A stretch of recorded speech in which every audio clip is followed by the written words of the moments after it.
여러분 안녕하십니까? 8월 4일 굿모닝 MBN 시작합니다. 먼저 오늘의 주요 뉴스입니다. 오늘 발표될 코로나19 신규 확진자는 휴일 검사 건수 감소 영향이 사라지면서 1,700명 안팎이 될 것으로 보입니다. 4차 대유행 이후 상당수 백신을 맞지 못한 40, 50대 연령층에서 위중증 환자와 사망자가 급증한 것으로 나타났습니다. 델타 변이 바이러스의 추가 변이인 델타 플러스 변이 감염 사례가 국내에서 처음으로 발견됐습니다. 현행 거리두기 단계가 이번 주 일요일 종료되는 가운데 국민 84%가 수도권 거리두기 4단계 연장에 찬성한다는 조사 결과가 나왔습니다. 미국에서 코로나19 델타 변이가 확산하면서 병원 입원 환자가 5만 명을 넘어 지난 2월 대유행 수준에 도달한 것으로 나타났습니다. 코로나19가 처음 시작된 곳으로 지목된 중국 우한에서도 1년 3개월 만에 확진자가 나와 중국 방역당국은 주민 1,100만 명을 상대로 전수검사에 나섰습니다. 올림픽 2연패를 노리는 야구 대표팀이 오늘 오후 숙적 일본과 결승 진출을 놓고 한판 대결을 벌입니다. 여자 배구는 유럽의 강호 터키와 8강전을, 남자 탁구는 4강전에서 세계 최강 중국과 맞붙습니다. 미국 국방부 앞에서 총격이 벌어져 경찰 한 명이 숨지고 용의자는 사살됐습니다. 사건의 여파로 국방부 청사는 한때 폐쇄됐습니다. 오늘은 아침까지 수도권과 강원에 최고 70mm의 비가 내리겠고 충청과 남부 내륙엔 오후 한때 소나기가 쏟아지겠습니다. 서울의 낮 기온은 32도, 강릉은 36도까지 오르겠고 습도가 높아 후텁지근한 날씨가 이어지겠습니다. 어제 1,200명대를 기록했던 국내 코로나19 신규 확진자가 오늘 다시 1,700명대를 기록하며 폭증할 것으로 예상됩니다. 이런 가운데 백신 접종률이 낮은 40, 50대 연령층의 위중증 환자와 사망자 수가 많이 늘어난 것으로 조사돼 우려를 낳고 있습니다. 이수아 기자입니다. 어제 오후 9시까지 전국 코로나19 신규 확진자 수는 1,561명으로 집계됐습니다.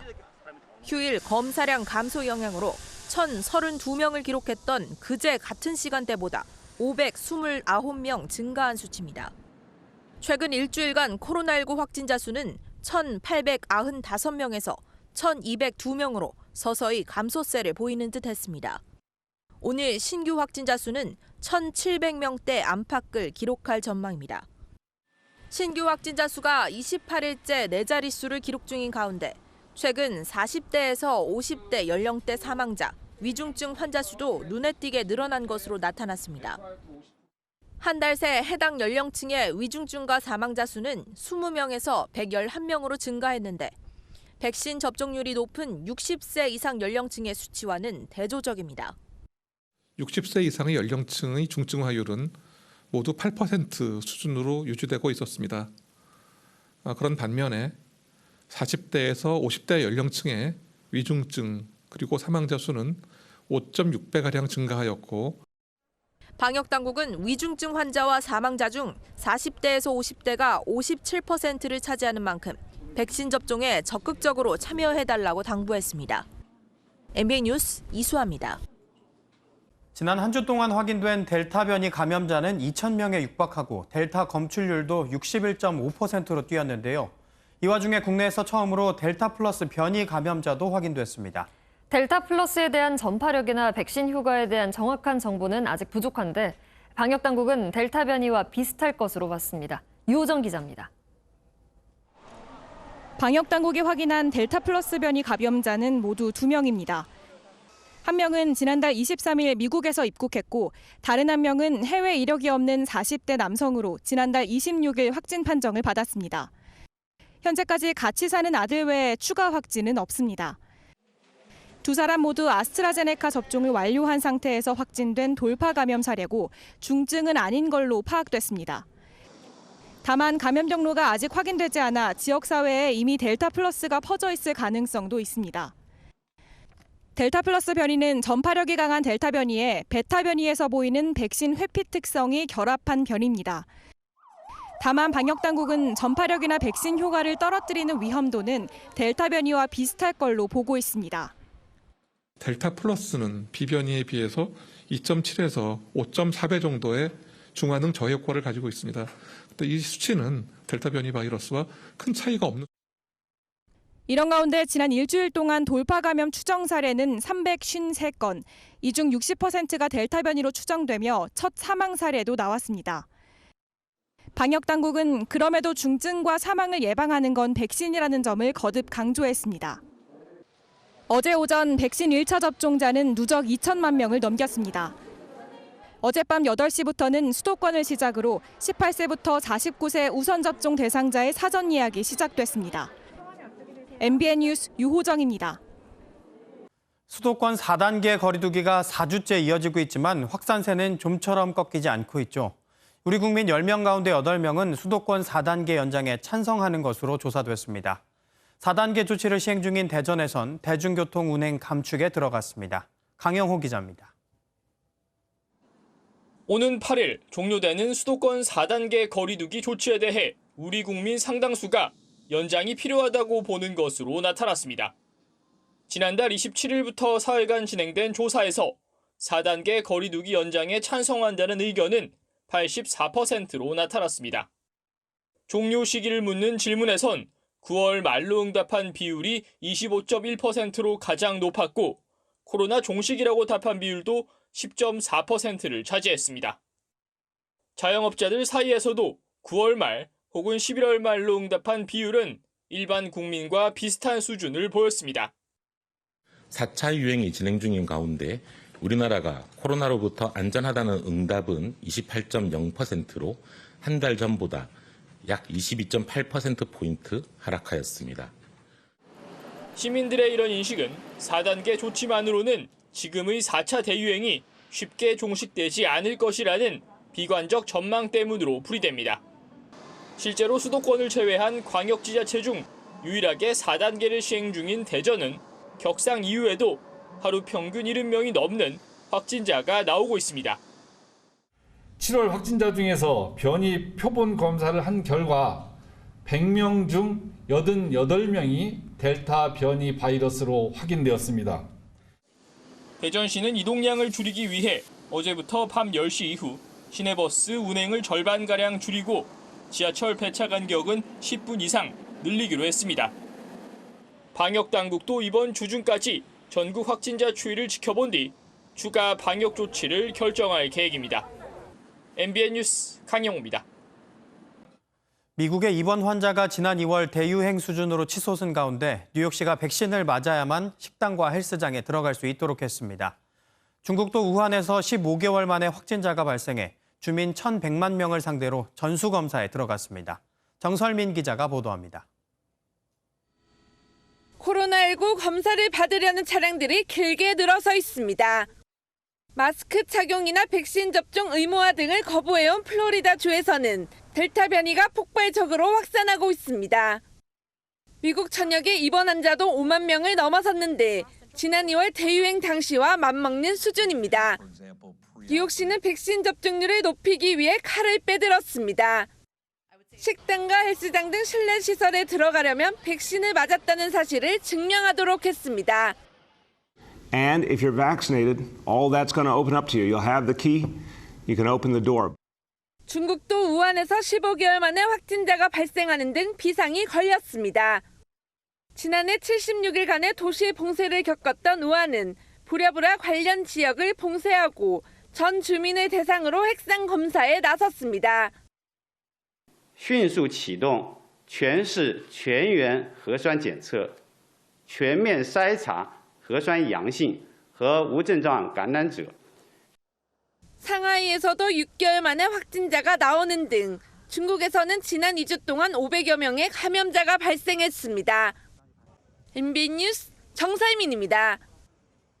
코로나19 백신 접종자 수가 늘면서 백신 부작용에 대한 우려도 커지고 있죠. 이를 이용해 소위 코로나 백신 보험이 관심을 끌고 있는데 실제 보장받는 부작용은 거의 로또 당첨 확률이라 실효성이 별로 없다고 합니다. 김문영 기자가 전합니다. 코로나 백신 접종에 따른 후유증을 무료로 보장받는 법. 최근 카카오톡 등 어플이나 은행 홈페이지 등에서 쉽게 볼 수 있는 광고입니다. 코로나19 백신 접종이 본격화되자 백신 부작용에 대한 관심이 커졌고 이를 보장한다는 백신 보험을 판매하고 있습니다. 문제는 실제로는 백신 부작용이나 후유증 가운데 오직 아나필락시스 쇼크만 보장한다는 점입니다. 아나필락시스 쇼크는 중증 알레르기 반응으로 부종, 심하면 호흡곤란 등으로 나타나는데 실제 백신이 원인으로 인정된 경우는 지난달까지 100만 명당 7명에 불과합니다. 최근에 코로나 보험이라고 판매되고 있는 상품에 대해서 아나필락시스 쇼크 보장보험이라는 표현이 더 정확한 명칭이라는 판단을 해서 보험회사들이 정확한 명칭을 사용할 수 있도록 요청을 하였습니다. 지난달 16일까지 이른바 백신 보험으로 체결된 계약은 총 20만 건에 달합니다. 가입비가 1,000원대이거나 핀테크 업체에서는 아예 무료 가입 이벤트도 진행해 꽤 인기입니다. 하지만 싼 가격은 연락처와 개인정보 등을 넘긴 대가일 수 있다는 점을 유의해야 합니다. 올 초 정부가 접종 후 아나필락시스 쇼크로 판정되면 치료비 전액 등을 모두 지급키로 해 100만 원에서 200만 원꼴인 이른바 백신 보험의 실효성이 더 떨어진다는 지적도 나옵니다. 금융감독원은 소비자의 불안 심리를 이용한 과장 광고에 따른 불안전 판매 예방을 위해 보험 상품 광고 단속을 강화해 가겠다고 밝혔습니다. MBN 뉴스 김문영입니다. 이재명 경기지사를 겨냥한 여권 대선 후보들의 공세가 이 지사의 음주운전 전력으로 옮겨붙었습니다. 음주운전 전과가 있는 이 지사에 대해 재범 의혹이 제기되자 당 차원의 검증을 요구하고 나선 겁니다. 노태현 기자입니다. 더불어민주당 대선 주자인 김두관 의원이 이재명 경기지사의 음주운전 벌금과 관련해 SNS에 올린 글입니다. 이 지사의 음주운전 150만 원 벌금 처벌 전력이 이상하다는 제보가 계속된다며 100만 원 이하 모든 범죄 기록을 공개하자고 제안했습니다. 과거 음주운전 초범의 경우 70만 원 정도의 벌금형에 처해지는 경우가 많았는데 벌금 150만 원이면 재범일 가능성이 있는 것 아니냐는 의혹이 나온다고도 덧붙였습니다. 그러자 정세균 전 국무총리는 범죄 기록 공개에 동참하겠다며 자신이 제안한 클린 검증단 설치를 거듭 제안했습니다. 이낙연 전 대표와 박용진 의원도 당내 검증단 출범에 찬성한다. 당 차원의 검증은 당연하다. 당의 결정에 따르겠다고 힘을 실었습니다. 이 지사는 음주운전 사실을 인정하고 반성하겠다면서도 다른 후보들의 공세에는 동료에 대한 최소한의 애정 문제라며 불만을 드러냈습니다. 이재명의 과거를 한번 더 지적하고 싶으셨을 텐데 차라리 그 말씀을 하시면 좋았을 것 같고 그 전과 기록 공개하지 않아도 이미 당에 다 제출돼 있습니다. 국민의힘이 당내 대선 후보 검증단 구성을 추진하고 있는 만큼 민주당에서도 검증단 설치 요구는 거세질 전망입니다. MBN 뉴스 노태현입니다. 국민의힘 대권 주자인 최재형 전 감사원장이 오늘 오후 온라인으로 대선 출마를 공식 선언하고 비대면으로 기자간담회를 갖습니다. 출마 선언문에는 헌법 정신 수호 의지와 함께 국민 통합 등의 국정 철학이 담길 것으로 보이는데 최 전 원장 측은 정치 참여 이유와 향후 대한민국을 어떻게 만들어갈 것인지에 대한 비전도 내놓을 것이라고 밝혔습니다. 최 전 원장이 대선 출마를 공식화하는 것은 지난 6월 말 감사원장직에서 물러난 지 32일 만이고 지난달 7일 정치 참여를 선언한 지 23일 만입니다. 추미애 전 법무부 장관이 어제 MBN 종합뉴스에 출연해 윤석열 전 검찰총장은 검증의 문을 통과하지 못하고 최종 후보가 되지 못할 것이라고 밝혔습니다. 여권 대선 후보들 중에서는 이낙연 전 대표를 서운한 상대로 뽑았습니다. 주진희 기자입니다. 더불어민주당 대선 주자인 추미애 전 법무부 장관이 MBN에 출연해 윤석열 전 검찰총장은 야권의 최종 후보가 되지 못할 것으로 내다봤습니다. 검증의 문을 통과를 못할 것이다. 윤석열 후보가 검찰총장일 때 또는 수사를 못하게 했었는지, 외압이 있었는지 이런 것들은 검증의 대상이죠, 당연히. 또 윤 전 총장이 국민의힘의 다른 후보들을 자라나지 못하게 하고 있다고 일갈했습니다. 꽁 대신 닭이라고 여러 후보들을 대체제로 검토를 하고 있지만 결국은 그 독버섯처럼 자란 그 버섯들이 사실은 국민의힘당 후보들을 자라지 못하게 누르고 있잖아요. 지난 토론회에서 서운하게 했던 후보가 있다는 OX 퀴즈에서 그렇다고 했던 추 전 장관은 그게 누구였냐는 질문에 에둘러 이낙연 전 대표를 꼽았습니다. 당에서도 장관님 안심하세요. 국회에서 입법으로 해결하면 됩니다. 그래서 2월 국회에서 그걸 처리하겠다고 약속을 했어요. 그런데 그 2월 국회 입법 발의 약속을 저버렸죠.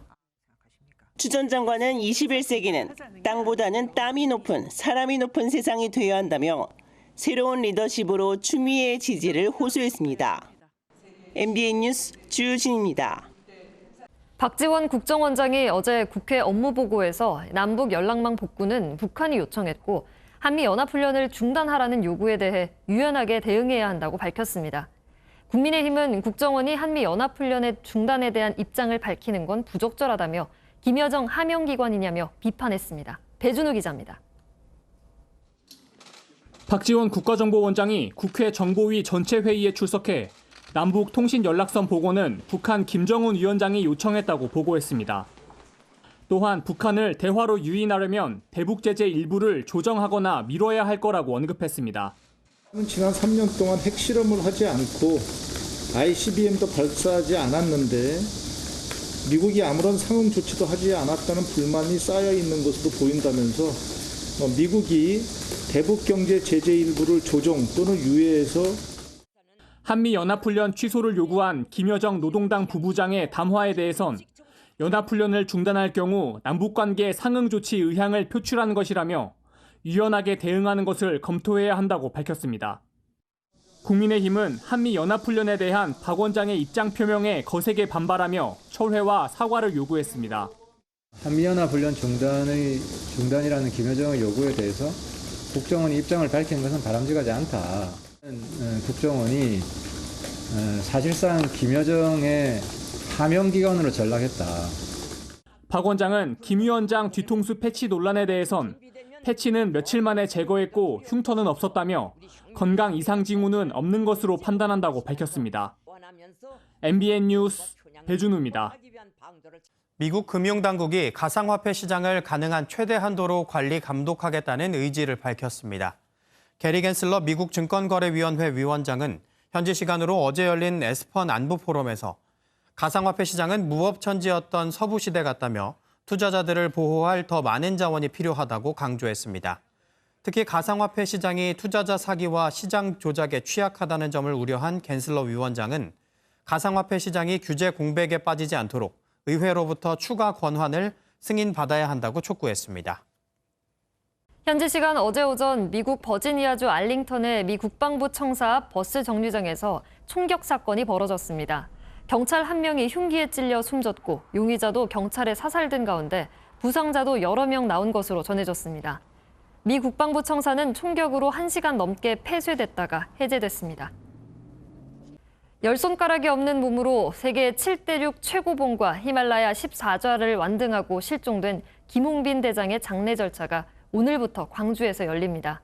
정부는 김 대장의 공을 기려 최고 등급의 훈장인 청룡장을 추서했습니다. 홍지호 기자의 보도입니다. 장애인 최초로 세계 7대륙 최고봉과 히말라야 14좌 완등 기록을 세우고 실종된 김홍빈 대장. 해발 8,047m의 히말라야 브로드피크 정상에 오르겠다는 마지막 약속을 지키고 영면에 들어갔습니다. 이런 날씨에도 불구하고 열심히 등반 잘해서 좋은 소식 전하겠습니다. 정상에 꼭 오르겠습니다. 감사합니다. 하산하던 중 조난을 당한 김 대장은 평소 바람대로 실종된 지 일주일 만에 수색이 중단됐고 장례를 치르기로 했습니다.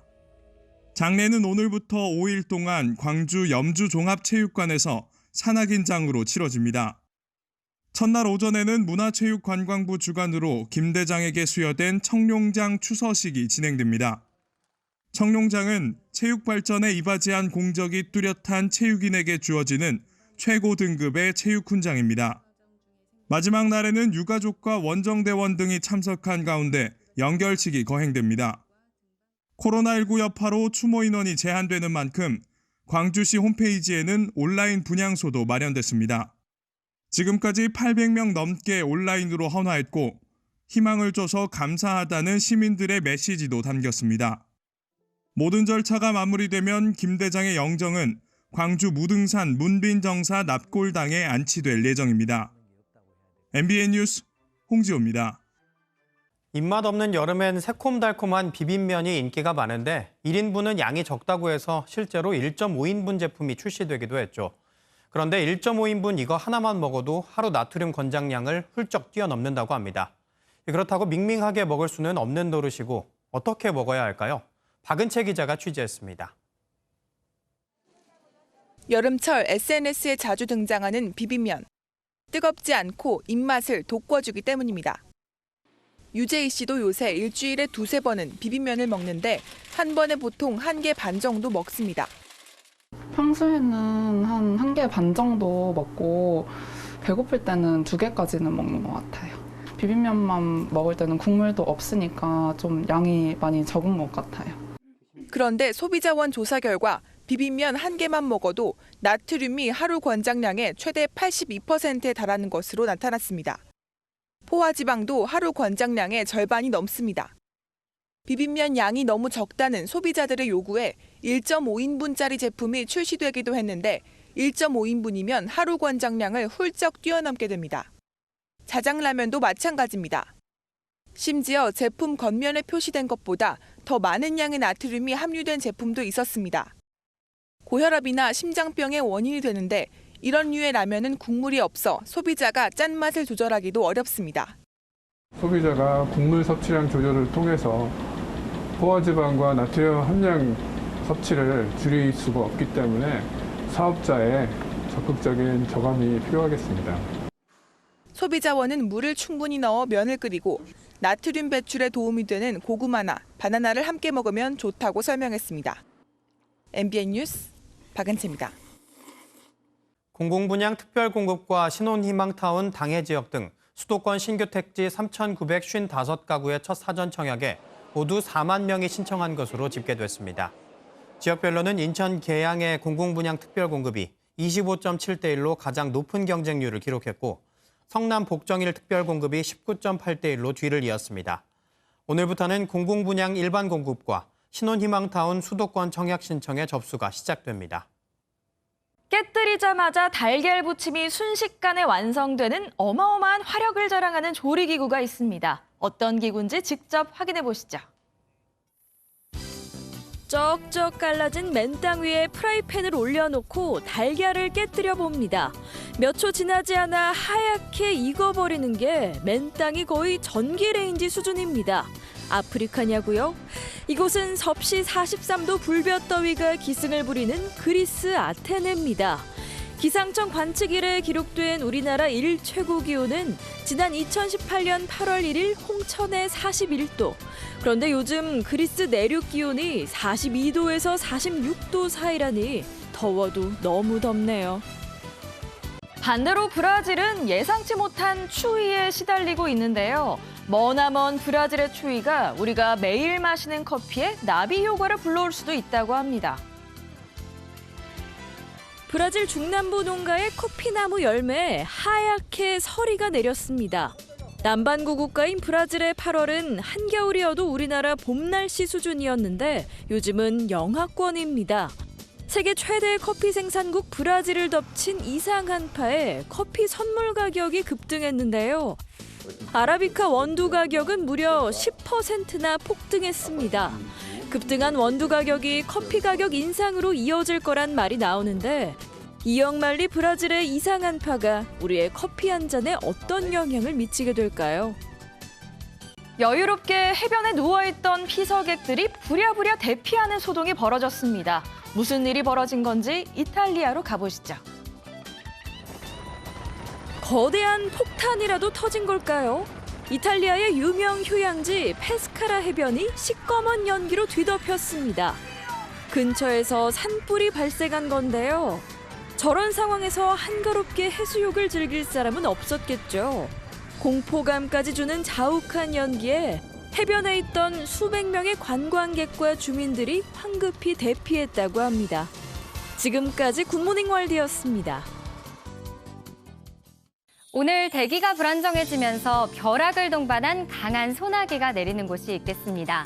시간당 30mm 이상의 세찬 비가 갑자기 내릴 수 있겠는데요. 예상 강수량은 경기 남부와 충청 북부, 해안가를 제외한 전국 내륙을 중심으로 5에서 40mm입니다. 내일은 강한 바람까지 더해진 소나기 예보되어 있어서 당분간은 갑작스런 비에 대비할 수 있는 우산을 챙겨주시는 게 좋겠습니다. 전국에 폭염특보가 유지된 상태로 서울의 한낮 기온은 32도, 제주는 33도 등 전국 대부분 지역이 33도 안팎까지 오르겠습니다. 비가 내리면서 35도를 웃도는 큰 더위는 물러갔지만 습도가 더해지면서 체감온도는 2, 3도가량 높아지겠습니다. 여전히 도심과 제주를 중심으로는 열대야가 지속되면서 밤낮으로 한증막 더위가 나타나겠습니다.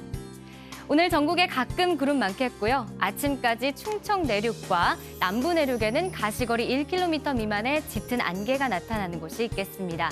또 집중호우가 예상되는 곳에서도 가시거리가 짧아질 수 있어서 교통 안전에도 신경 써주시기 바랍니다. 현재 기온은 서울이 26.6도, 창원과 부산은 27도를 웃돌고 있습니다. 서울의 한낮 기온은 32도, 광주는 34도, 부산은 33도까지 올라서 어제보다 1, 2도가량 높겠습니다. 입추인 주말까지는 비나 소나기가 자주 지날 것으로 예상됩니다. 지금까지 날씨 전해드렸습니다.